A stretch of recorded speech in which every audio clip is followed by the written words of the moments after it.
Assalamu alaikum viewers, I am Saada Chaudhary here and in this lecture I will discuss about exercise of 2.3 of chapter number 2 real and complex numbers of 9th mathematics science. सबसे पहले मैं कुछ definitions आपको बताऊंगी radical and रेडिकेंड्स के बारे में और उसके बाद हम इंशाल्लाह एक्सरसाइज की तरफ मूव करेंगे कि हमें इसको कैसे सॉल्व करना है। जी व्यूवर्स, जो मेरे सामने कॉन्सेप्ट लिखा है कि है रेडिकल्स एंड रेडिकेंट, यानी हम पहले मैं एक्सप्लेन करती हूँ कि रेडिकल्स एंड रेडिकेंट्स क्या है। कि डेफिनेशन क्या है इसकी, F if N is a positive integer, यानी एन क्या होना चाहिए आपके पास, कोई भी पॉजिटिव इंटीजर। इंटीजर का मतलब यह है कि जी सेट में से कोई भी नंबर आपका होना चाहिए। जी सेट क्या होता है आपका, 0 +-1 +-2 +-3 होता है, लेकिन यहाँ वर्ड लिखा है पॉजिटिव। इसका मतलब है सारे आपके पास नंबर कौन से होने चाहिए, पॉजिटिव वाले, यानी 1 2 3 एंड 4 एंड सो ऑन, यानी आपके पास इंटीजर्स में से होना चाहिए। और उसने यहाँ पे वर्ड लिखा है ग्रेटर देन 1, यानी 1 से ग्रेटर। तो ये दोनों भी जो एलिमेंट्स हैं इस जी सेट के वो निकल जाएंगे। जस्ट 2 से ग्रेटर यानी 2 3 4 एंड सो ऑन सारे पॉजिटिव वाले इंटीजर्स आपके हो सकते हैं एन की जगह पे। And A is a real number, और ए क्या होना चाहिए आपके पास, एक रियल नंबर है। Then any real number X such that, तो कोई भी real number X such that, हम उसको कैसे लिख सकते हैं, एक्स की power N is equal to A is called the nth root of ए, यानी ये आपके पास क्या कहलाएगा, इस ए का nth रूट कहलाएगा। यानी कोई भी हमने रियल नंबर ले लिया एक्स, वो इस ए वाले एलिमेंट का, इस ए वाले रियल नंबर का क्या कहलाएगा, nth रूट कहलाएगा। और सिंबॉलिकली हम इसको इस तरह से लिखेंगे, यानी x is equal to square root A, इसका यहाँ पे जो पावर है वो क्या आ गई, स्केयर रूट एन, यानी स्केयर रूट एन और ए। अब हम इसको बता देते हैं कि इसमें से ये सारी चीज़ें क्या हैं। ये जो आपका ये जो स्केयर रूट वाला, स्केयर रूट नहीं है बेसिकली, ये जो आपका जजर वाला साइन है, इसको हम लोग बोलते हैं रेडिकल, यानी कि जजर वाला साइन है, स्केयर रूट नहीं, क्योंकि स्केयर रूट का वर्ड होता है तो इसका मतलब है यहाँ पे आपका 2 होता, लेकिन यहाँ पे जर्नल एन है इसलिए जजर है। जो ये जजर वाली नोटेशन है ये आपकी क्या कहलाएगी, रेडिकल कहलाएगी। और जो ये एन है आपका वो क्या कहलाएगा, इंडेक्स कहलाएगा, इंडेक्स ऑफ दिस रेडिकल।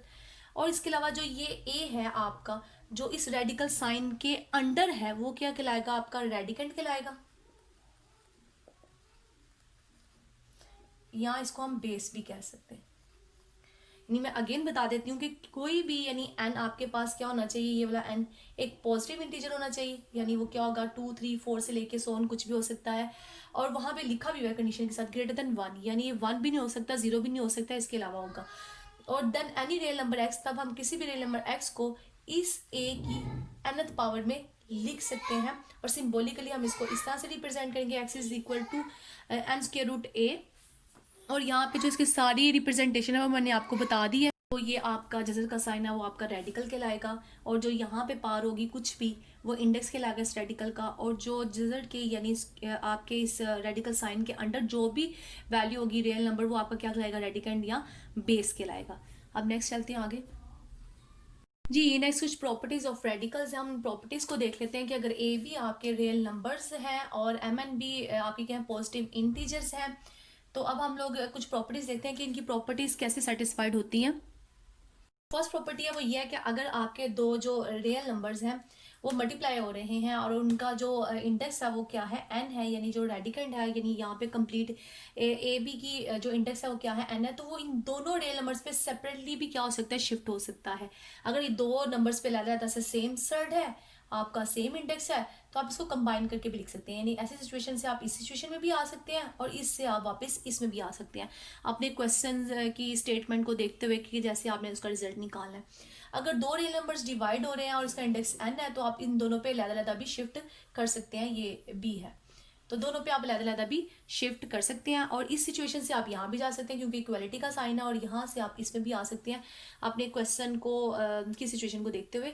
इस तरह से अगर दो आपके रेडिकेंड है, यानी मतलब इस तरह से इनके दो इंडेक्स है, एक एन है और एक इस तरह से एम है, तो आप इसको कंबाइन करके भी लिख सकते हैं। एन और एम आपस में क्या हो जाएंगे, मल्टीप्लाई हो जाएंगे।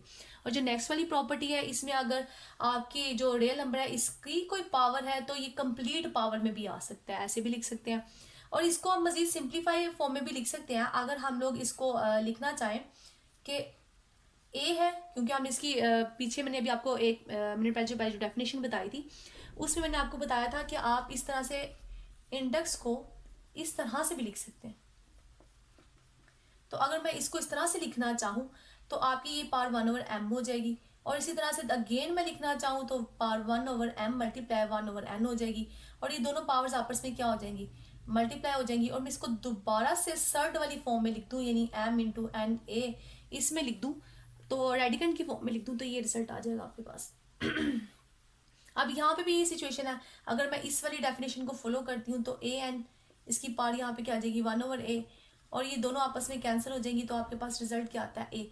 इसलिए हम इसको यूं भी लिख सकते हैं और इससे हम इसको यूं भी लिख सकते हैं। ये इसकी कुछ प्रॉपर्टीज़ हैं जो सेटिस्फाइड होती हैं, इसलिए हम अपनी सिचुएशन को देखते हुए क्वेश्चन की हम इनको लिख सकते हैं, एक दूसरे में चेंज कर सकते हैं। अब कुछ बेस लॉज देख लेते हैं, इससे बेस एंड एक्सपोनेंट के जो लॉज हैं वो देख लेते हैं। नेक्स्ट कुछ लॉस ऑफ एक्सपोनेंट्स यानी इंडेक्सेस हैं, जैसे मैंने बताया कि आपके पास ए रेज टू पावर यानी ए का जो इंडेक्स है वो n है, इसको मैं a/1/n भी लिख सकती हूँ, तो ये आपका एक्सपोनेंट भी कहलाता है और ये आपका इंडेक्स भी कहलाता है। आप इसको इंडेक्स भी कह सकते हैं, मैंने इसको इंडेक्स कहा था, इस इंडेक्स को हम लोग एक्सपोनेंट भी कह सकते हैं।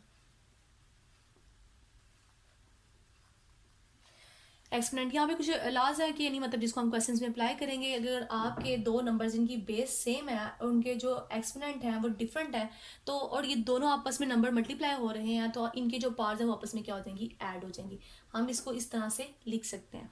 अगर आपके पास बेस में एक पावर है m और इस तरह से इसका एक और एक्सपोनेंट है पावर या इंडेक्स है, तो ये दोनों पावर्स आपस में क्या हो सकती हैं, मल्टीप्लाई हो सकती हैं। अगर इस तरह से आपके पास दो नंबर्स हैं और उनकी पावर या इंडेक्स यहाँ पे n है, तो हम दोनों पे लैदा भी शिफ्ट कर सकते हैं। ये इनके लाज हैं जिनके तहत हम इनको क्वेश्चन में यूज करेंगे, क्वेश्चन को सिंप्लीफाई करेंगे। और यहाँ पे दो नंबर्स डिवाइड हो रहे हैं, तो इनकी कोई इसका जो इंडेक्स है वो क्या n है, तो वो n जो है इन दोनों पे अलग से शिफ्ट हो जाएगा। इस तरह से अगर दो बेस सेम है और उनके जो पावर्स हैं या इंडेक्स है वो डिफरेंट है, तो हम एक बेस में लिख के इनकी पावर्स को क्या कर देंगे, सब्ट्रैक्ट कर देंगे। ये सबसे ज़्यादा यूज़ होने वाले दोनों हैं कि अगर ये दोनों मल्टीप्लाई होते हैं तो इनकी पावर्स क्या हो जाती हैं, ऐड हो जाती हैं। अगर दोनों नंबर सेम और डिवाइड हो रहे हैं तो इनकी पावर क्या हो जाती हैं, सब्ट्रैक्ट हो जाती हैं। और अगर आपके पास कोई भी नंबर है जिसके ऊपर ये जीरो है, छोटा सा, ये नोट इसको बोलते हैं, अगर ये है तो आपके पास ऑलवेज रिजल्ट क्या आता है, 1 आता है। और ये ए जो है आपका जीरो नहीं होना चाहिए, जीरो के अलावा कोई भी नंबर होना चाहिए। और यहाँ पे अगर नोट होगा या जीरो होगा तो ये किसके इक्वल है, 1 के इक्वल होगा हमेशा। और अगर किसी भी नंबर की पावर माइनस में है, यानी इंडेक्स उसका क्या है, माइनस में है, तो हम उसको जब नीचे लेके जाएंगे तो वो पॉजिटिव में कन्वर्ट हो जाएगा, अगर वो नीचे से ऊपर आएगा तो नेगेटिव में हो जाएगा। इस तरह से हम लोग उनके जो साइन है साथ उसको क्या कर सकते हैं, चेंज कर सकते हैं। इन्हीं लॉज को यूज करके हम लोगों ने नेक्स्ट एक्सरसाइज में क्वेश्चंस को सिंप्लीफाई करना है। हम अब जो है हम एक्सरसाइज सॉल्व करते हैं 2.3।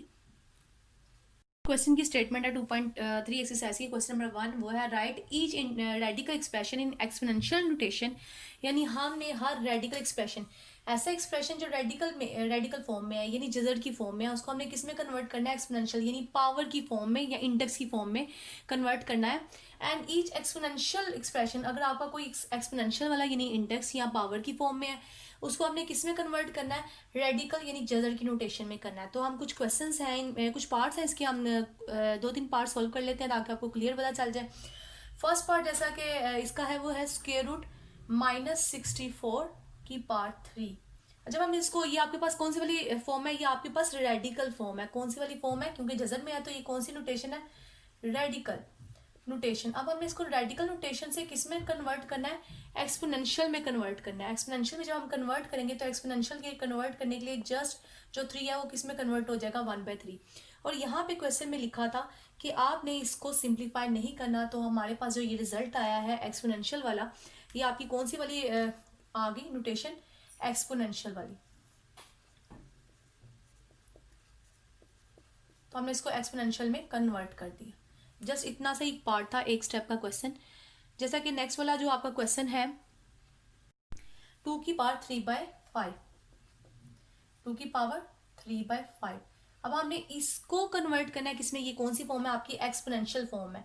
एक्सपोनेंशियल फॉर्म से हमने किसमें जाना है, रेडिकल में यानी जजर वाली फॉर्म में जाना है। तो हम इसको 2 की पावर 3 × 1/5 लिख सकते हैं।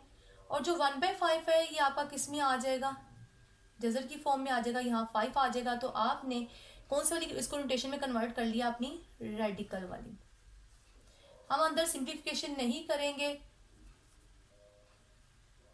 ये रेडिकल नोटेशन है, हम अंदर सिंप्लीफिकेशन नहीं करेंगे क्योंकि हमें बोला ही नहीं था कि सिंप्लीफाई किया जाए। एक और पार्ट कर लेते हैं इसका। जी जो नेक्स्ट पार्ट है वो हमारे पास है थर्ड, -7 की पावर 1/3 या -7 का जो एक्सपोनेंट है वो क्या है 1/3। इसको इंडेक्स भी बोल सकते हैं, -7 का इंडेक्स है 1/3। तो ये आपके पास कौन सी वाली फॉर्म है, ये एक्सपोनेंशियल एक्सप्रेशन है और इसको आपने कन्वर्ट करना है किसमें, रेडिकल नोटेशन में। तो ये जो माइनस साइन है ये 7 से बाहर है, 7 की पावर में या उसके एक्सपोनेंट में नहीं है। तो जब हम इसको लिखेंगे एज अ रेडिकल फॉर्म तो ये हमारे पास लिखा जाएगा -7, यहाँ पे इंडेक्स क्या आ जाएगा 3, यानी हम इसको इस तरह से लिखेंगे। अभी हमारे पास क्या आ गया, रेडिकल नोटेशन आ गई। अब फोर्थ पार्ट आप खुद ही सोल्व कर लीजिएगा। आप क्वेश्चन नंबर 2 की तरफ मूव करते हैं हम लोग।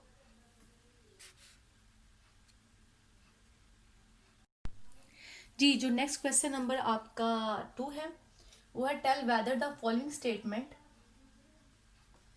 स्टेटमेंट्स आर ट्रू और फॉल्स, यानी इनमें से कौन सी स्टेटमेंट सही है और कौन सी स्टेटमेंट क्या है गलत है। अब हम लोग देख लेते हैं कि हमारे पास कौन कौन से पार्ट्स हैं। फर्स्ट पार्ट जो है वो है 5 की का इंडेक्स जो है 1/5 इज इक्वल टू √5, ये है आपके पास। अब हम लोगों ने बताना है कि ये ट्रू है या फॉल्स है, तो हम लेफ्ट साइड पे जरा चेक कर लेते हैं सिंप्लीफाई करके इसको कि क्या ये सही है कि नहीं सही, क्योंकि 5 स्क्वायर रूट है, इसका मतलब है यहाँ पे अगर कुछ नहीं है तो इसका इंडेक्स क्या है 2।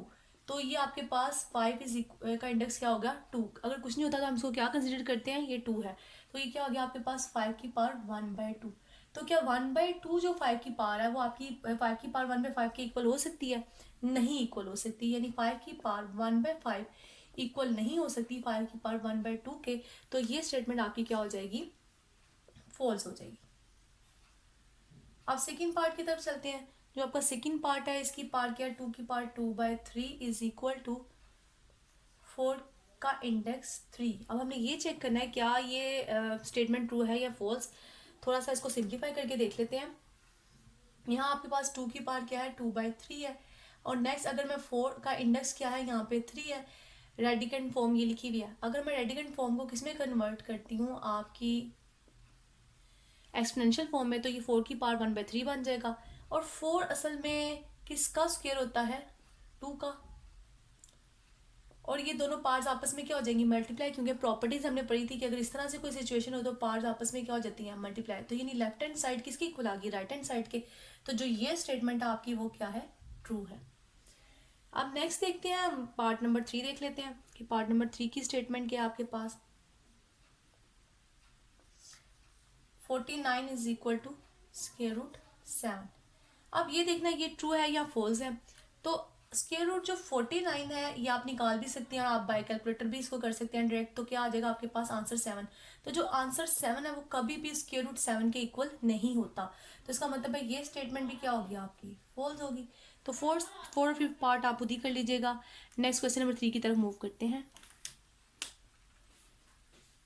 क्वेश्चन नंबर 3 है simplify the following radical expression. हमारे पास रेडिकल एक्सप्रेशन है, हमने उनको सिंप्लीफाई करना है।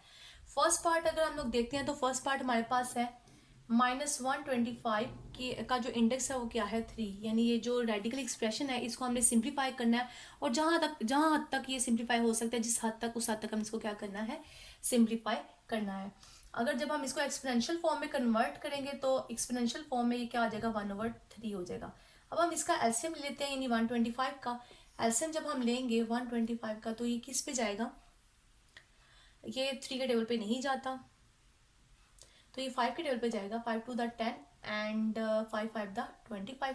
नेक्स्ट फिर 5 पे जाएगा, 5 5 द 25 एंड 5 1 द 5, यानी ये क्या बन जाएगा आपके पास -5 इंटू -5 इंटू -5 की पावर 1/3। अब ये -5 की पावर कितनी होगी आपके पास, 3 होगी।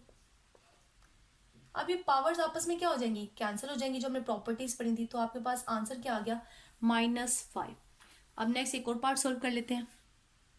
जी नेक्स्ट हम एक और पार्ट देख लेते हैं, पार्ट नंबर 3 कर लेते हैं सॉल्व। बाकी पार्ट्स आप खुद ही सॉल्व कर लीजिएगा, बहुत ही इजी से क्वेश्चंस हैं।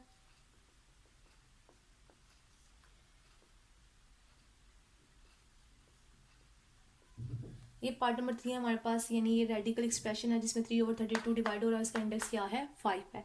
अब हमने इसको सिंप्लीफाई करना है, इसको सिंप्लीफाई करते हैं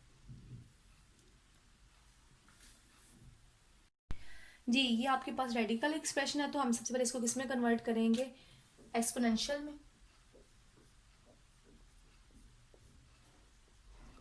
और जो 3 है इसको हम मज़ीद सिंप्लीफाई नहीं कर सकते, हम लोग एक प्रॉपर्टी यूज़ करेंगे। वो प्रॉपर्टी ये थी कि अगर a/b है आपके पास और उसका यहाँ पे कोई कुछ भी इंडेक्स है, तो वो दोनों पे अलहदा शिफ्ट हो सकता है, यानी उस पर भी अलहदा शिफ्ट हो जाएगा, a पे भी और b पे भी। हम दोनों पे शिफ्ट कर देते हैं, यानी 32 पे भी हम इसको शिफ्ट कर देते हैं और 3 पे भी शिफ्ट कर देते हैं। हमने शिफ्ट कर दिया इसको।